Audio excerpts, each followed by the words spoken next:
Hello friends, नमस्कार। एक बार फिर आपका स्वागत है हमारे YouTube channel GS exam solution में। दोस्तों, आज के इस वीडियो में आज भूगोल प्रश्नोत्तरी ज्योग्राफी क्विज में भारत तथा विश्व भूगोल की प्रश्नोत्तरी देखेंगे, जो आपके आने वाले UP TGT PGT, UP triple SC पेट, आरओ यूपीएससी और वीडियो के लिए यह वीडियो बहुत इंपॉर्टेंट होने वाला है। तो दोस्तों, उम्मीद करूंगा कि आप चैनल पर नए होंगे तो चैनल को सब्सक्राइब कर दीजिएगा दोस्तों, क्योंकि चैनल अब 1000 के करीब पहुंचने वाला है दोस्तों।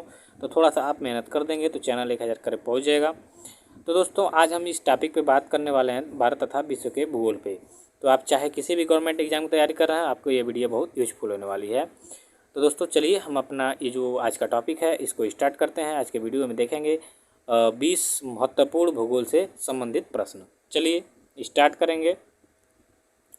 देखिए, सबसे पहला क्वेश्चन है आपके सामने कि विश्व में केले का सबसे बड़ा उत्पादक देश कौन है। दिया हुआ ऑप्शन आपके सामने प्रश्न एक है कि विश्व में केले का सबसे बड़ा उत्पादक देश कौन है। दिया हुआ ऑप्शन है दोस्तों आपके सामने, ए है भारत, विकल्प बी है चीन, विकल्प सी है जिम्बाब्वे और विकल्प डी है दक्षिण अफ्रीका। तो केले की बात करेंगे दोस्तों तो भारत में सर्वाधिक केला होता है उत्पादन। तो विकल्प दिया हुआ आपका ए हो जाएगा राइट। ठीक है, विश्व में केले का सबसे बड़ा उत्पादक देश हो जाएगा आपका भारत। चलिए नेक्स्ट क्वेश्चन की ओर देखेंगे। तो नेक्स्ट क्वेश्चन है आपका, दक्षिण भारत की दूसरी सबसे ऊंची चोटी कौन है। दिया हुआ विकल्प ए है अनाईमुड़ी, विकल्प बी है इलायची पर्वत, विकल्प सी है डोडा बेटा या विकल्प डी है महेंद्रगिरी। तो दक्षिण भारत की बात करें तो सबसे पहली जो ऊंचाई से आएगी तो अनाईमुड़ी आ जाएगी, और दूसरी सबसे ऊंची की बात करेंगे तो इलायची पर्वत की। ठीक है, तो दक्षिण भारत की दूसरी सबसे ऊंची चोटी कौन है दोस्तों, तो इलायची पर्वत। यह दक्षिण भारत की दूसरी सबसे ऊंची चोटी है इलायची पर्वत। दिया हुआ विकल्प बी हो जाएगा आपका राइट। यहाँ देखिए विकल्प दिया हुआ है बी सही है। प्रश्न 3 देखेंगे कि भारत का परमाणिक समय, थोड़ा सा नीचे करते हैं, भारत का परमाणिक समय किस स्थान से निश्चित किया जाता है। यानी भारत का जो समय लिया गया है वो किस स्थान से लिया गया है। तो दिया गया विकल्प ए है दिल्ली से, विकल्प बी है मुंबई से, विकल्प सी है इलाहाबाद, विकल्प डी है कोलकाता। तो भारत का जो प्रमाणिक समय होता है यानी IST, इंडियन स्टैंडर्ड टाइम, ठीक है, याद रखिएगा IST, और एक होता है GMT ग्रीनविच मेन टाइम।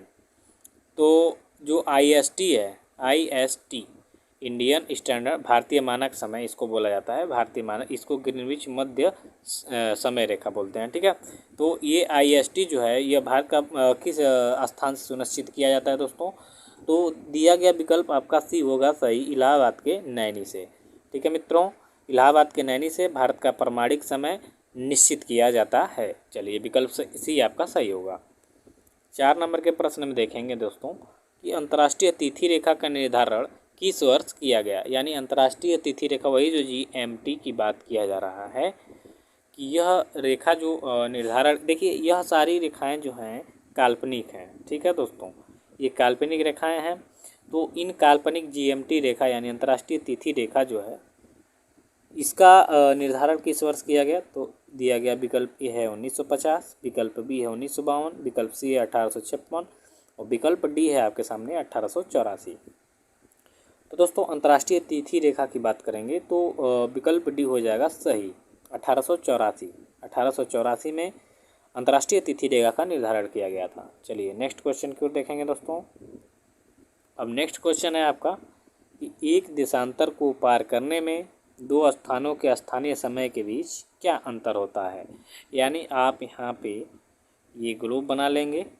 ठीक, आप ये जानते हैं कि देशांतर रेखा ये है, ठीक, देशांतर रेखा आपकी ये है, ये आपका भूमध्य रेखा हो जाएगा, ये नीचे आपका मकर रेखा हो जाएगा, ये कर्क रेखा हो जाएगा 23.5 डिग्री, ये 23.5 डिग्री और 23.5 डिग्री ये हो जाएगा। ठीक, और ये आपका 0 डिग्री या 360 डिग्री या 180 डिग्री। ठीक है, ये हो जाएगा आपका उत्तरी ध्रुव, ये हो जाएगा आपका दक्षिणी ध्रुव। अब बात करेंगे देशांतर रेखाओं की, ये तो आपकी अक्षांश रेखाएं हैं। ठीक है, ये आर्कटिक, ये अंटार्कटिक वृत्त। तो हम बात कर रहे हैं ये देशांतर रेखाओं की। तो इनसे एक रेखा से दूसरे रेखा पे जाने में जो समय लगता है वो कितना लगता है, ये पूछ रहा है आपका सवाल। तो दिया हुआ विकल्प ए है 4 मिनट, बी है 7 मिनट, सी है 8 मिनट और डी है 1 मिनट। तो दोस्तों एक देशांतर से दूसरे देशांतर के बीच की जो समय होता है जाने में, वो 4 मिनट का समय लगता है। तो दिया गया विकल्प ए हो जाएगा आपका सही। एक देशांतर से दूसरे देशांतर तक जाने में 4 मिनट का समय लगता है।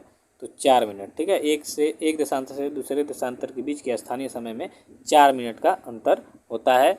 तो आपका दिया गया विकल्प ए हो जाएगा राइट।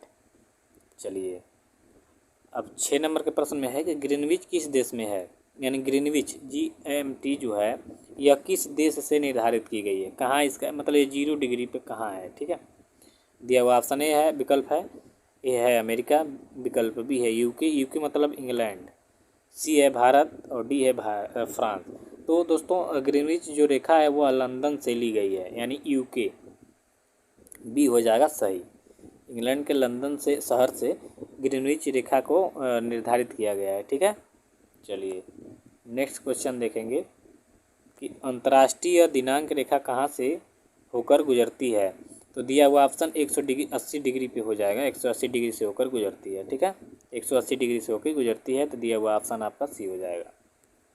इसी तरह 8 नंबर के प्रश्न में देखेंगे कि निम्न में से किस देश से होकर कर्क रेखा नहीं गुजरती है, यानी इन 4 देशों में से कहाँ से कर्क रेखा जो है नहीं गुजरती है। और कर्क रेखा की बात करें तो आपका ये ग्लोब हो गया, ये आपका भूमध्य रेखा हो गया, ठीक है। तो ये जो आपका भूमध्य रेखा जो है, ठीक है, 0 डिग्री, इससे 23.5 डिग्री ऊपर होता है आपका कर्क रेखा और 23.5 डिग्री नीचे होता है मकर रेखा। तो कर्क रेखा की बात हो रही है। तो दिया हुआ ऑप्शन ये हो जाएगा आपका, विकल्प ए हो जाएगा चीन, विकल्प बी हो जाएगा भारत, विकल्प सी अफगानिस्तान और विकल्प डी जायरे। तो दोस्तों इन तीनों देशों से तो कर्क रेखा गुजरती है, लेकिन जायरे से जो है कर्क रेखा नहीं गुजरती है। तो डी आपका हो जाएगा सही। 9 नंबर का प्रश्न देखिए कि भारत की कौन सी नदी सबसे चौड़ी नदी है। तो दिया हुआ विकल्प ए हो जाएगा ब्रह्मपुत्र, विकल्प बी है गंगा, विकल्प सी घाघरा, विकल्प डी गोदावरी। तो देखिए जो गंगा है या तो भारत की सबसे पवित्र और राष्ट्रीय नदी है और सबसे लंबी नदी है भारत की। घाघरा की बात करें तो गंगा सहायक नदी है और गोदावरी दक्षिण भारत की नदी है, दक्षिण गंगा की बृहद गंगा इसको बोला जाता है। तो 3 नदियाँ होंगी, बची एक ब्रह्मपुत्र। तो ब्रह्मपुत्र भारत की सबसे चौड़ी नदी है, लेकिन ब्रह्मपुत्र का उद्गम भारत में नहीं है, तो इसलिए ये कई तिब्बत में माना जाता है।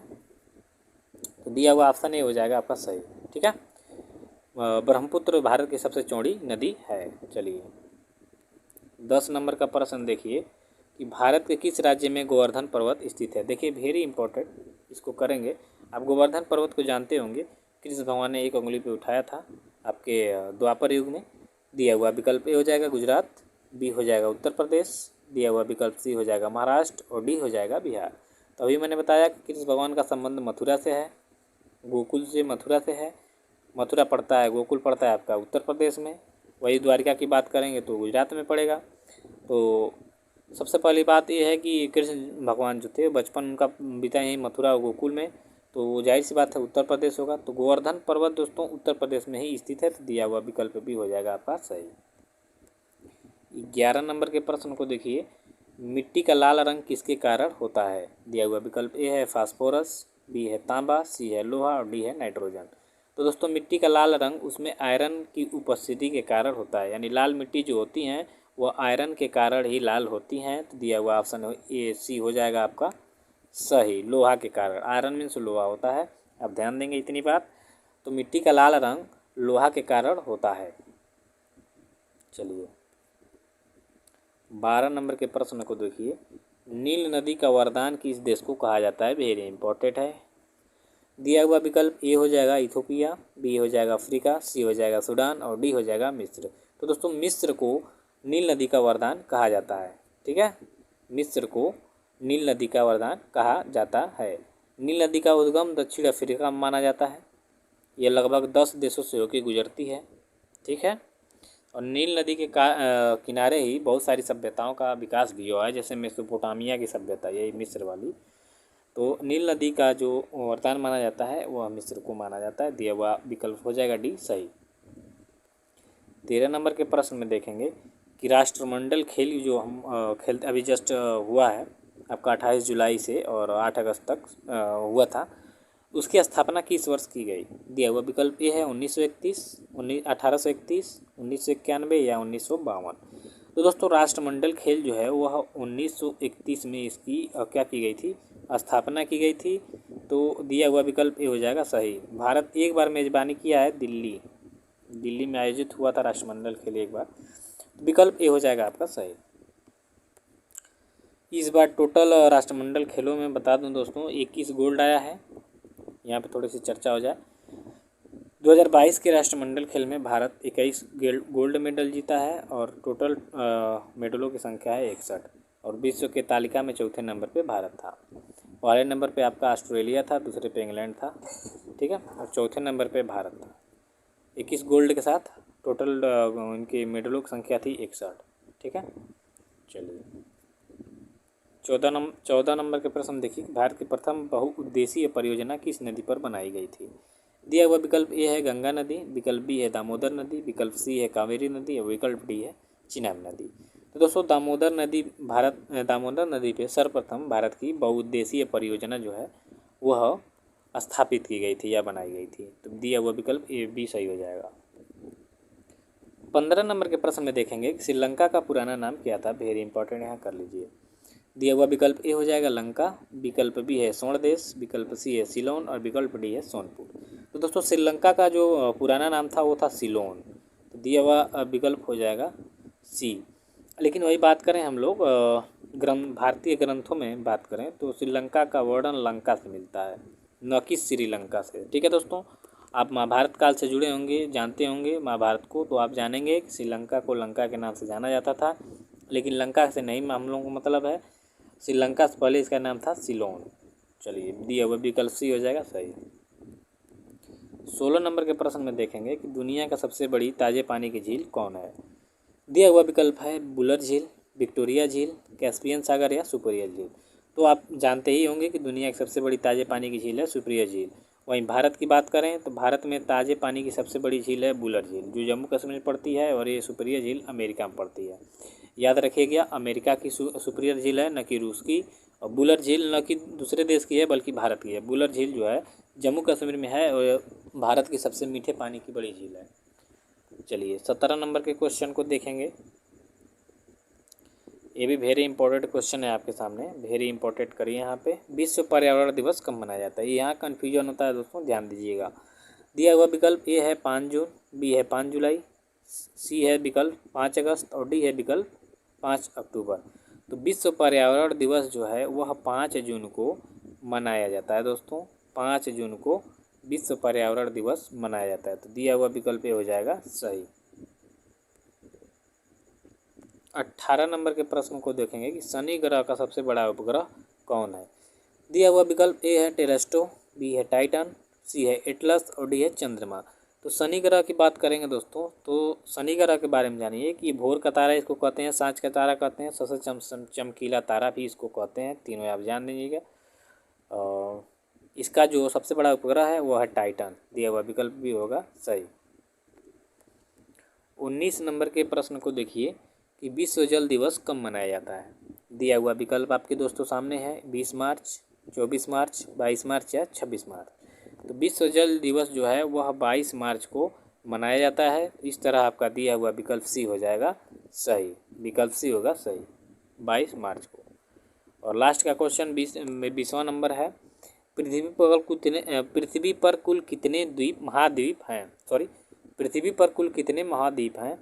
दिया हुआ विकल्प ए है 9 महाद्वीप, विकल्प बी है 8 महाद्वीप, विकल्प सी है 5 महाद्वीप या विकल्प डी है 7 महाद्वीप।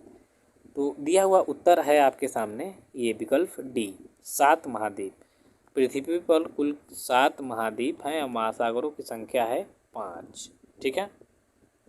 तो दोस्तों इसी के साथ वीडियो अंत होता है और मिलते हैं नेक्स्ट वीडियो में। इसके बाद साइंस की वीडियो आपको दी जाएगी जो बहुत ही इंपॉर्टेंट सेलेक्टेड क्वेश्चन होंगे। तो दोस्तों चैनल को सब्सक्राइब कर दीजिएगा और वीडियो देखने के लिए लास्ट तक बने रहने के लिए आपको बहुत बहुत धन्यवाद। Thank you.